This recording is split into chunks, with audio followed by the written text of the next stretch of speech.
Arsenal, Nicolas Pépé, £72 million, 2019. Arsenal broke their transfer record for Nicolas Pépé in 2019, convinced they'd found their attacking superstar. The Ivorian winger had torn up League One with Lille, scoring 22 goals and providing 11 assists. Arsenal paid £72 million, their most expensive signing ever. What they got was inconsistency personified. Pépé managed just 27 goals in 112 appearances across 4 seasons, never establishing himself as a regular starter. He'd occasionally produce moments of brilliance, then disappear for weeks. By 2023, Arsenal literally couldn't give him away, eventually terminating his contract so he could join Trabzonspor on a free, £72 million for a player who ended up being released. The Gunners paid superstar money for a squad player who couldn't even make the squad. Aston Villa, Danny Drinkwater, loan 2019. Aston Villa didn't technically buy Danny Drinkwater, but they did agree to pay his wages during a loan spell that became legendary for all the wrong reasons. Fresh from winning the Premier League with Leicester, Drinkwater had somehow convinced Chelsea to spend £35 million on him. After rotting on Chelsea's bench, he arrived at Villa Park in 2019. His contribution? 0 goals, 0 assists, and a headbutt on a teammate during training that left Jota with a bloodied nose. Villa were fighting relegation, and their expensive loanee decided physical violence against his own colleagues was the move. He made just 6 appearances before Villa terminated the loan early. They literally paid money to get rid of him faster. The headbutt incident summed up one of the most pointless loan deals in Premier League history. Bournemouth, Jordan Ibe, £15 million, 2016.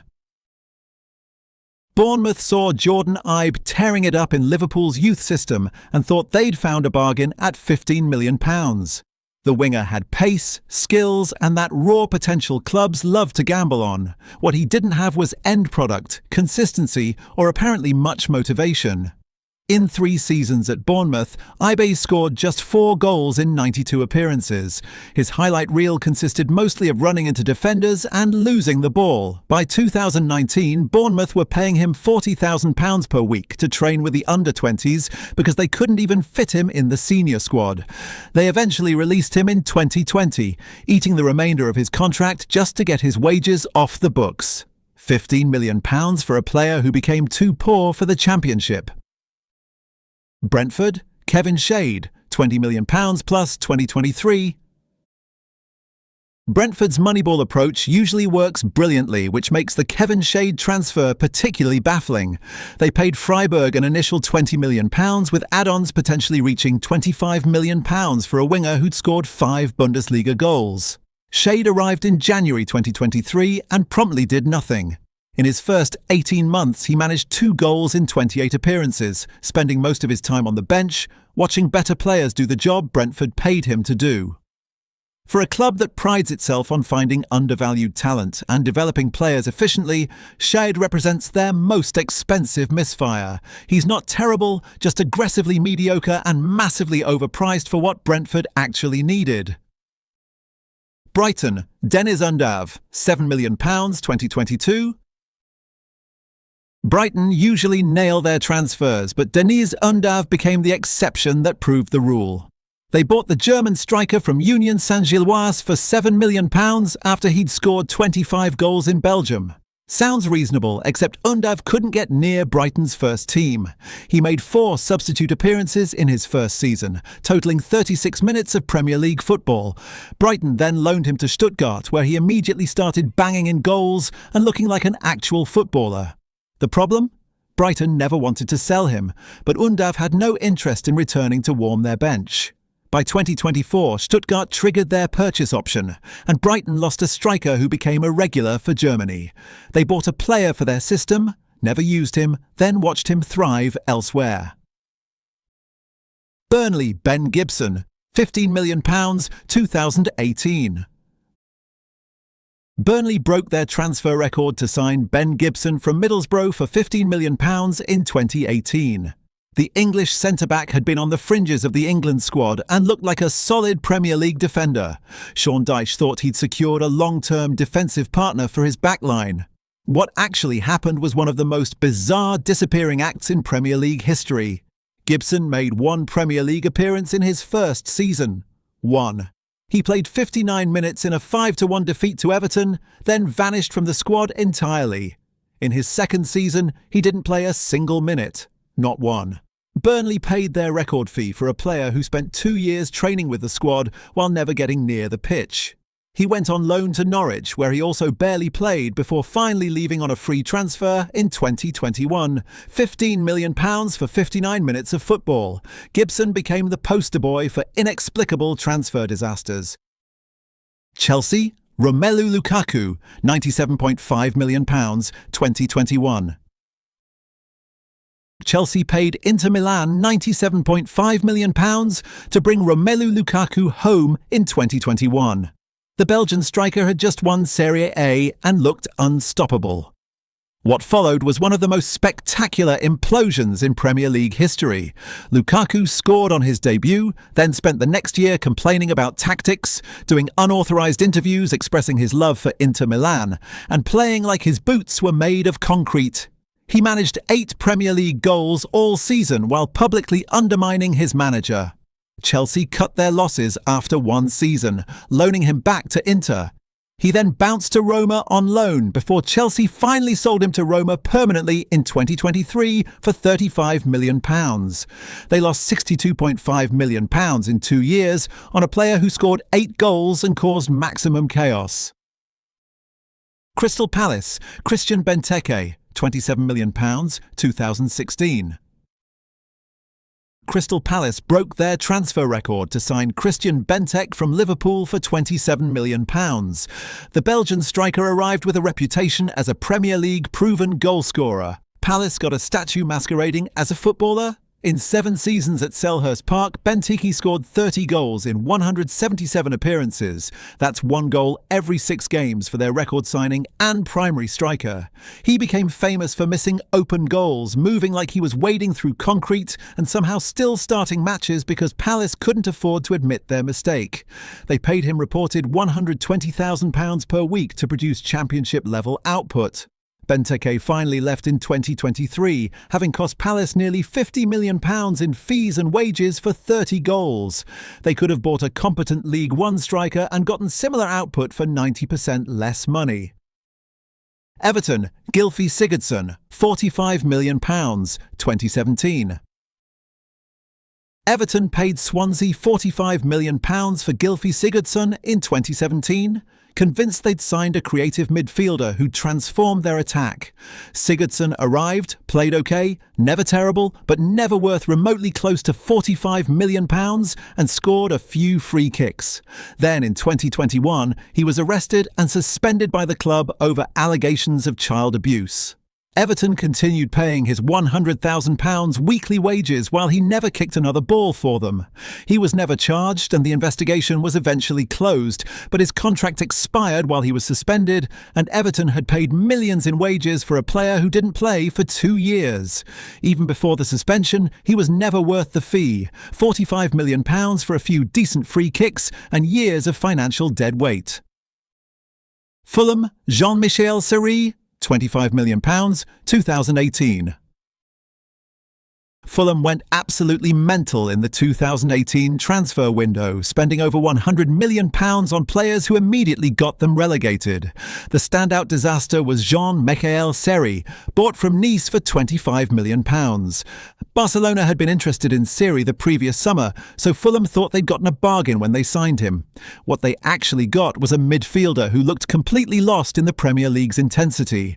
Fulham were relegated with him in midfield and he left after 1 season, eventually joining Bordeaux permanently in 2020 for roughly £8 million, as £17 million evaporated in 1 catastrophic season. Seri became the symbol of Fulham's panicked, scattergun approach to staying in the Premier League that achieved the exact opposite. Leeds United, Jean-Kevin Augustin, £40 million total, 2020. Leeds United signed Jean-Kevin Augustin on loan from RB Leipzig in January 2020, with an obligation to buy if they won promotion.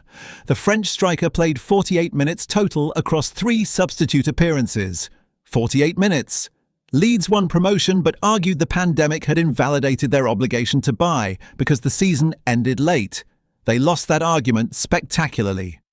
The Court of Arbitration for Sport forced Leeds to pay Leipzig £15.5 million for a player who'd already left.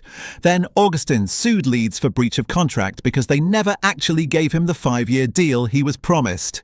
FIFA ordered Leeds to pay him another £24.5 million. The total cost? £40 million for 48 minutes of football. That's £833,333 per minute, or roughly £50 million per hour if you want to get really depressed about it. Augustin never kicked a ball for Leeds again after those 3 cameos, making this possibly the worst transfer in English football history. Liverpool, Andy Carroll, £35 million, 2011. Liverpool sold Fernando Torres to Chelsea for £50 million, then immediately panic-bought Andy Carroll from Newcastle for £35 million on deadline day. It's widely considered one of the worst panic purchases in Premier League history. Carroll was a good target man at Newcastle. At Liverpool, he was a £35 million dinosaur in a team that wanted to play passing football. He scored 6 Premier League goals in 44 appearances across 2 seasons, spending most of his time injured or on the bench. Liverpool loaned him to West Ham, where he actually played well, then sold him permanently for £15 million in 2013. They lost £20 million in 2 years on a striker who never fit their system, bought purely because they had money burning a hole in their pocket and 12 hours to spend it. Sunderland, Jack Rodwell, £10 million, 2014. Sunderland signed Jack Rodwell from Manchester City for £10 million in 2014, convinced they'd gotten a bargain England international. The midfielder was only 23 and looked like he could revitalise his career away from City's bench. Instead, Rodwell became the symbol of everything wrong with Sunderland's decline. He made 76 appearances across 4 years, never establishing himself as a regular, constantly injured or just not selected. Then came the truly painful part. Sunderland were relegated to the Championship in 2017 and every other player on big wages left or took pay cuts. Rodwell refused. He stayed on £70,000 per week, later reduced to £43,000, while making just 2 Championship appearances in 2017 to 18. He didn't play a single match from September 2017 onwards, but continued collecting his wages while Sunderland suffered successive relegations to League One. When his contract was finally terminated in 2018, he'd cost Sunderland approximately £14 million in fees and wages combined for essentially nothing. The Evening Chronicle called him pound for pound the worst signing in Sunderland's history. Hard to argue with that. Manchester City, Jack Grealish, £100 million, 2021. Manchester City paid Aston Villa £100 million for Jack Grealish in 2021, making him the most expensive British player ever. The expectation was that Grealish would bring his Villa creativity and flair to City's attack. Instead, he's become a £100 million system player who follows Pep Guardiola's instructions to the letter while producing OK numbers. In 3 seasons, he's managed 14 Premier League goals. That's acceptable for a £40 million midfielder, not someone who cost £100 million. Grealish isn't bad, he's just aggressively fine when City needed spectacular. He's won trophies, including the treble, but individually he's never justified that price tag. City bought a superstar and got a reliable squad player who sometimes starts. For £100 million, they expected the next David Silva, not a guy who passes sideways efficiently. Manchester United, Antony, £86 million, 2022. Manchester United paid Ajax £86 million for Antony in 2022, reuniting him with Erik ten Hag, who'd coached him in Amsterdam. United were desperate for a right winger, so they paid Ajax whatever they demanded. What they got was a one-footed winger who does the same move repeatedly, cutting inside onto his left foot, and somehow still doesn't score enough to justify it. In 2 seasons, Antony has managed 5 Premier League goals while earning £200,000 per week. He's predictable, inconsistent, and vastly overpaid for what he produces. Defenders have figured out he's only going left, yet United's scouting department apparently didn't notice this before spending £86 million. He's become the symbol of United's scattergun transfer strategy, where they overpay for players their manager knows from his previous job. Newcastle United, Joelinton, £40 million, 2019. Newcastle broke their transfer record to sign Joelinton from Hoffenheim for £40 million in 2019. The Brazilian was supposed to be their new striker, the goal scorer to fire them up the table. In his first 2 seasons as a striker, Joelinton scored 4 Premier League goals. 4, that's £10 million per goal. He looked completely out of his depth, unable to finish chances, slow, clumsy and lost. Then something weird happened. Eddie Howe converted him to a box-to-box midfielder, and suddenly Joelinton looked like a completely different player, energetic, combative and effective. The problem? They paid £40 million for a striker and got a decent midfielder. Newcastle essentially spent their transfer record on a position change experiment that accidentally worked. He's redeemed himself somewhat, but £40 million for a failed striker who became an OK midfielder is still a regret. Nottingham Forest, Jesse Lingard, free transfer 2022. Nottingham Forest made Jesse Lingard their highest earner in 2022, offering him £115,000 per week, plus bonuses to reject West Ham and join their newly promoted side. The owners flew to London multiple times to convince him, treating it like a statement, signing that proved Forest were serious about the Premier League. What they got was one of the most expensive disasters in their history. Lingard scored 0 Premier League goals and provided 0 assists in 17 appearances. 0. His best performances came in the League Cup, which is brilliant if you're building a trophy cabinet, but less useful when you're fighting relegation. He suffered injuries, lost Steve Cooper's trust, and allegedly wasn't played in certain games because his appearance bonuses would have pushed Forest closer to PSR violations. They released him after 1 season, having paid millions in wages for literally nothing. Lingard went from West Ham hero to Forest cautionary tale, and the club learned that big wages don't guarantee big performances. Tottenham Hotspur, Tanguy Ndombele, £54 million, 2019. Tottenham made Tanguy Ndombele their record signing in 2019, paying Lyon £54 million for the French midfielder. Ndombele arrived with a reputation as one of Europe's brightest talents, technically gifted and physically imposing. What Spurs got was a player who seemingly couldn't be bothered. His fitness was questionable, his work rate non-existent, and his interest in defending invisible. Jose Mourinho publicly criticised him. Antonio Conte froze him out, and multiple managers concluded he wasn't worth the hassle. Spurs loaned him to Lyon, then Napoli, before eventually selling him to Galatasaray in 2023 for a reported £8.6 million. They lost nearly £50 million on a player with undeniable talent who apparently had 0 interest in using it. Ndombele became the poster boy for expensive imports who never fancied it in the Premier League. West Ham United, Felipe Anderson, £36 million, 2018. West Ham paid Lazio £36 million for Felipe Anderson in 2018, convinced they'd signed a Brazilian international who'd terrorised Premier League defences. Anderson's first season was actually decent, with 9 goals in the league, then he completely disappeared. In his second season, he managed 1 goal. 1. He went from their most expensive signing to a player who couldn't get in the team, looking disinterested and massively overpaid. West Ham loaned him to Porto, where he was equally invisible, then terminated his contract in 2021 just to get rid of him. They paid £36 million for 1 good season, followed by total apathy.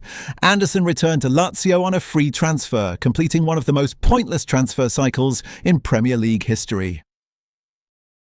Wolverhampton Wanderers, Fabio Silva, £35 million, 2020.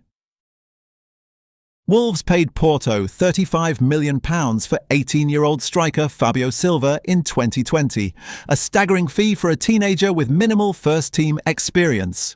The Portuguese forward was supposed to be the next big thing, a long-term investment who'd develop into their star striker. Instead, Silva has spent 4 years proving he's nowhere near Premier League quality. He managed 2 goals in his first season, got loaned to Anderlecht, then PSV, then Rangers, scoring occasionally but never consistently enough to justify the hype. Wolves are still paying for a striker who's 23 years old and has never established himself anywhere. £35 million for potential that never materialised is exactly the kind of transfer that gets sporting directors fired.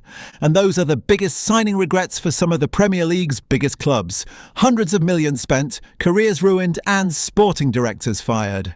If you enjoyed this, hit subscribe for more football content.